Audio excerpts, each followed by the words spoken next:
Ayingbi kay hagi da chaw ngasi aina hairibase ichangi tungidama khalaga haibani lana launuko aduga wakhal munna khantharaga pakhom piu ayingbi chingnana mabungbu yengi chawba leisa da yengduna khwai maru leisa sigyana khalu da chaw aikhoi ni hinglingai di fai na sana hani kaigumai khoi na khudong thikro kanana namana sabu sena obiga doba adugi sumathakta leisa nupini hayeng mana chawrak sanglaklaga paukhum phangdraba wahang kaya ma lakani khubang namatana phubadi khonjel thokloi leisa gi punsido mapagi mingthol ama piu tacho hoziki matamda kanana no leisa bu machada machagumna minungsi laina nungsibirakadaba hanagi punsida ai amuk hana khong thangjinba pamdre tacho ai punsi supa leisa gi damak natana kanagi singba pamde khongthang amuk soi haina ne thangdana dumak leptuna leibadi yaroi mi amaga loinamak manai haibasu haiman mathokani hojik matamdasu thamoi jawba mi leiri haibasi kawanu leisabu machada machagum loina jage haibalei nangda natana masu maraibak thiraba misak amani magi su yumgi yumburembi amadi angang adugi mamagi mingthol phangnabagi damakni leisagi su mapagi mingthol phangjaredana maraibak thiraba angang dugi su mamagi mingthol animaki awat pahaibadu leitredana ayingbi kari sukhumdi tumina dumak lei tharike sinarai ayingbi nangna dine aikhoi bulana lauramni adubo aikhoi se mitop nate isan gi phatana ba aikhoi ne karamna singani aikhoi ne si hai haidana nang yum sida lehening dabadi nate do yum se nangi su saruk yauri bani matam khuding makte isan gi thong launa hangduna thamli bani ayingbi de hairak liba wahai duda manamada yengi yengoi aikhoi dine nangi danatana leisa gi su khalli bani minok chawba samasida nathanta lehoba haibase pirang lakta hingbagum bani adugi sumathakta leisa se kaidau nungda maning thungba ngamloi nangbu nacha sina harauna hingkhibadu pahamdabro inama dachaw aina pamlibase leisa gi minok to khaktani madune hene ichagi mitlugi pi oiraklaba matamduda ai kai oikini karigi mitlu pi oigadoribano yengoi nupado phattabasu nate leisa su mane yam nungsijariba ngausin khojinabasu nate nangbusu yam nungsijabani pangano nupi haisidine nupana nungsiba adugumba khangadabani leisagi mapadu uredana mona sengaw lakpado khangde aibu hayu hairabadine aikhoi silibasi nangidamak nangna su yani haiba khangi muna wakhal tawko tharikna mo atai khanba khandaba leisa sigi khalu tungda matam hendokra kandane haukiba matam amu hala uyagadaba sunate matang matam saringai nasana munna wakhal taw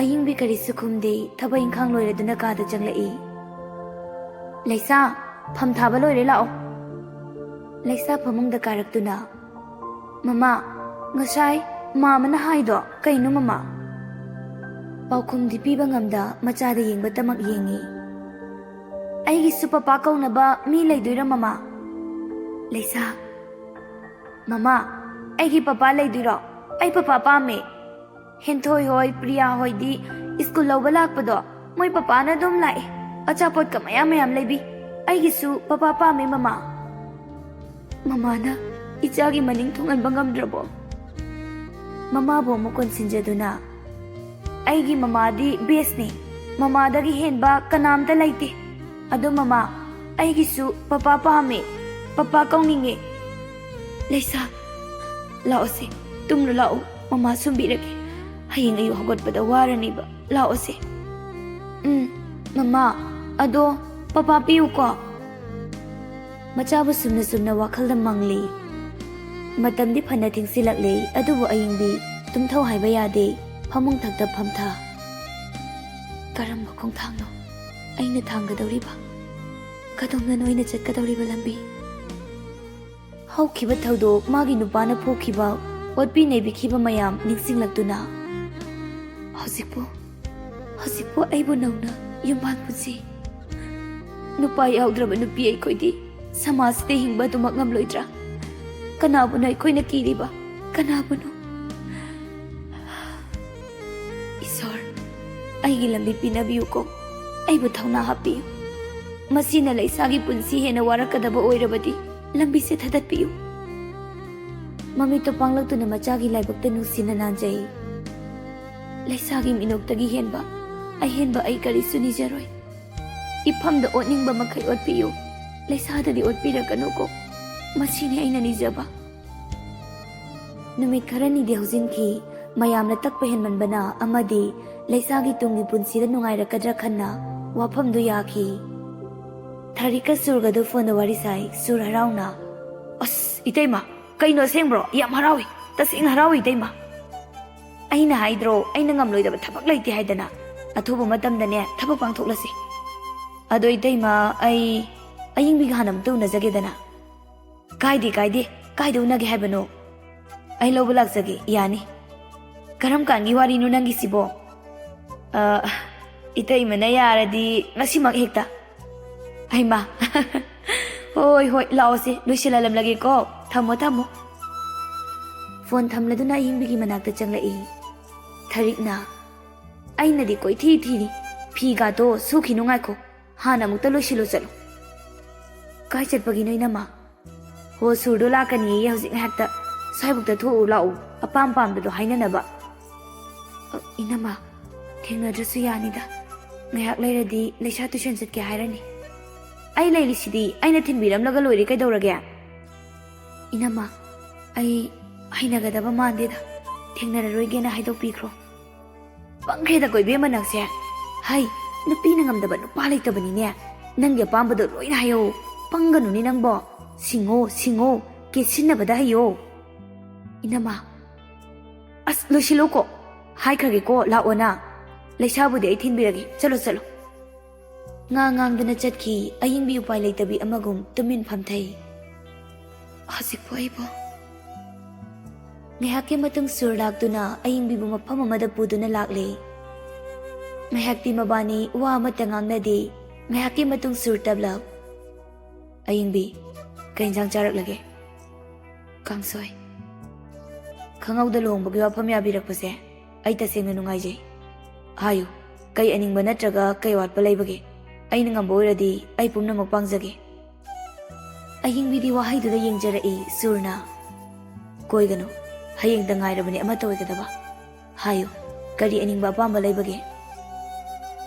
Aige aningba apamba hairagadi laisabu inaktagi laphanbigano. Laisa yaudana ayumduda leiba ngamloi.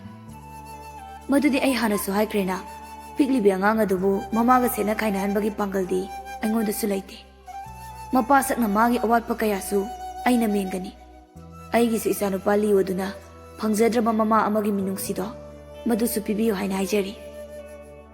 Surgi wahaidu tabada masado khara yangthokpa phaujai. Aigi chani mahaksu laisa mabanida khetnaba ai karisu thamloi. Ado kaigumba amta laisado nang nai khoida leira tha ma pharaba matungda mabu lawba soidana ai chatkani. Wahaidu ngakna surbu yengli surna lekai haiba masulai tha muktangdi matam pibiyu ai soidana laisabu isamak chatuna larugani simatangdi yabiyo wasakpiyo. Aigi chaliyo bu panduna wasakli tha hek phabaga ai laisabu lawba chatkani. Ngayaki matungda ayingbibu thilami. Mama changlakpa urubada laisa harauna chenthораktuna. Mama tuition halabo ngalida ngaside. Tanjadu da thari nanghauroi matagum prap tholaktuna. Tumkhidana ne hodokpa tadre. Ai sune hodok pidraba nong phadok lepabu lepjarasanu. Laisa mamai phaktoktuna. Mama ai tumdiye. Ihe mama na kaisu chairoini laisa nangbo. Laisa yare changlose. Numit kharani di haujinkri hayeng tamangairi ayingbi anauba punsida khong thangjinkhikadaba. Ahingdu matum thabangamda machabu yengna mapi sinthai. Laisa nang hayengdi nathanta laihorani ko. Wahai sibu mamana karam hairasige. Aina tauriba sibu chumlibra. Karigidamakno ꯑꯩꯅ ꯋꯥꯐꯝꯁꯤ ꯌꯥꯈ꯭ꯔꯤꯕ ꯃꯁꯤꯅ ꯇꯨꯡꯒꯤ ꯏꯆꯥꯒꯤ ꯄꯨꯟꯁꯤꯗ ꯑꯋꯥꯕ ꯍꯥꯏꯕꯗꯨ ꯑꯣꯏꯔꯛꯂꯕ ꯑꯩꯅ ꯀꯔꯤ ꯑꯣꯏꯕ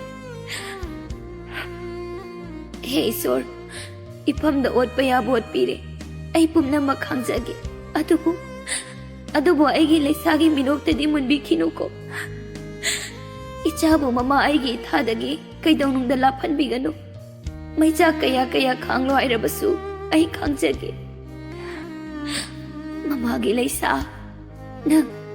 नंग ममाबुदी वारौगनुको नोंगालदना सुर अमदी अयिंबिगी कैना कटपगी दमक महै महै लांगनै अयिंबि लोइसिलिङै लैसा चिनसिलक्तुना ममा ममा निनेना अई ममागी नाक्ता चलोय हाय अई लाके ममा मचागी वाहैदुदा मपि सिन्थबा खंगौदे ममा अई थंदा लैहौबा तल्ले अई ममागा तुमिनागदुने अई लाकेबा अई सुपुबियो ममा लैसा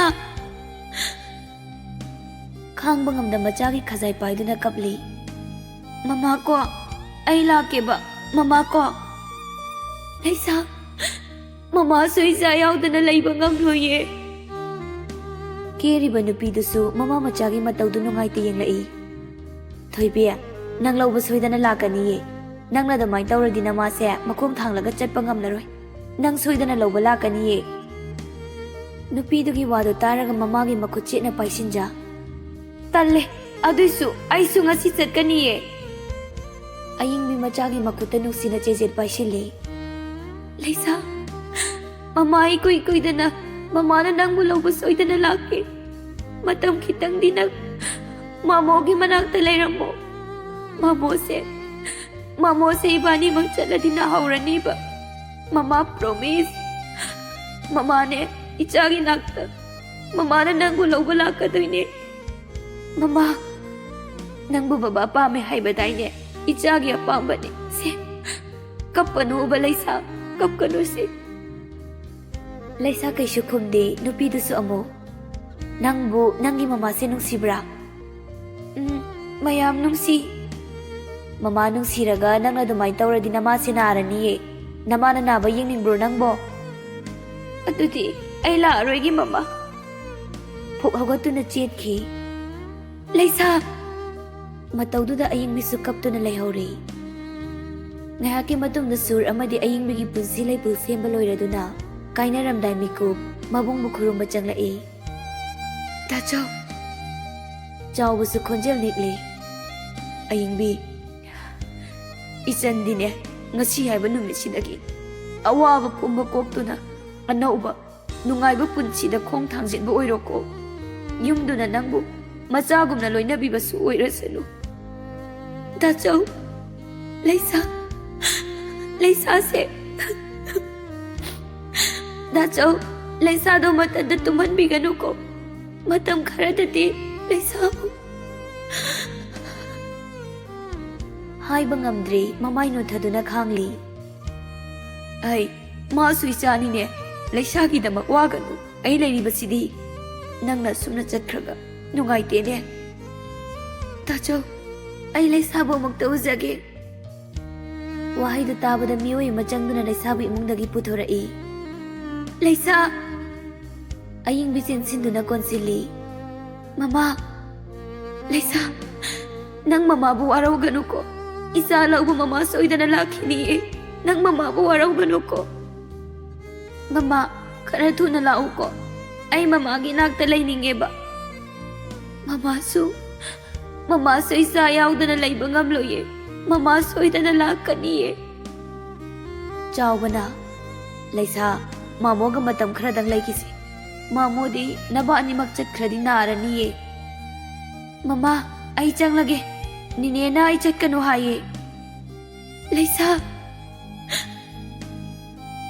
अयिंबि ममित उशिंदुना कप्तुना लेहौई लैसा सु कप्तुना चेंसिनखी चावबना असेसे एंजिना सु खलनु मिंगाइनरे अयिंबि खोंदु थांबा ngamda ताचौ लैसा से अयिंग Purke हिंजिना खनगनु कयामु कुइनीगे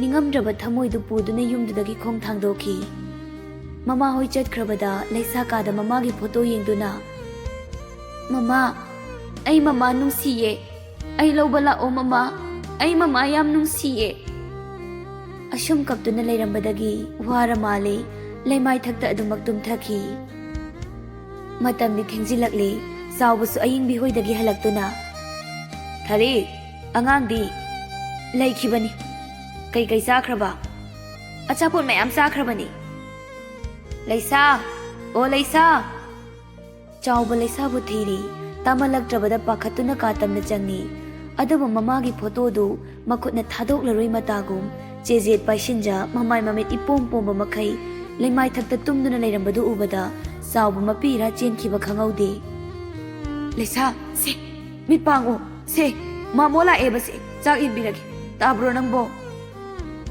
Laisa mamit tapna panglai bab oida Mama chak loikraba Laisa Laisa su gyan tarakli mamai du lukthaki lao se mamo chak inbirage aduga tumu lao Mamo ai sak lamdi ai tumage Mama na ne nangi hinsang pirakpani lao Ha ai khoi mama na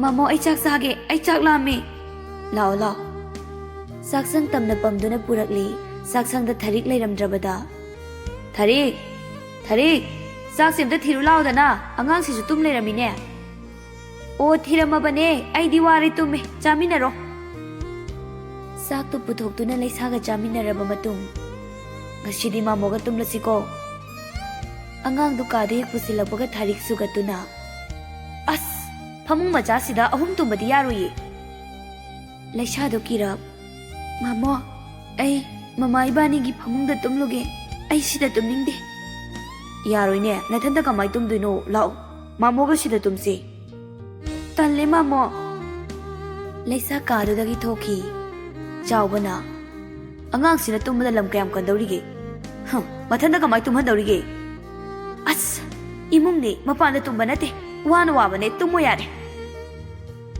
Laisa kada changduna thongdu ngasinja phamung thakte hipcha mamagi photo koli Mama ai mama uninge ai sida lainingde ai lawbala o mama ai nini siam kiye mama lawbala o Photo da mapi sinthaza hi launa kapli Thenglaba hingi matamni aying bitum thabangamda masada wana khangli Laisa du tumlamgadra ai yaudaba karam tumlamgadi Hey sir Laisa bu awabada di nanghanbiganu ko Nongaladuna ayingbi magi tawpham thokpa mathau tawraduna korau mabu khurumza loiduna hagolakpa matamda nungsiraba khonjel amana ayingbi onthoktuna yengluba matamda mane me matungda leptuna leirami Ima me mahrauna ngasidi yumse tasengna lamngala boy khali kuireda imadi asa kaini hingluba imau laklabada pumthan thale ayingbi tumilai imau da phawriba zainado ima khangdaba nate ai nupini ne Laisa do tha phadrasu ne nganna tha phabagi sathoklaga numituda mabusu lawbirakani ye me magi wahai do tabada maithong da minok ama lakcha Ima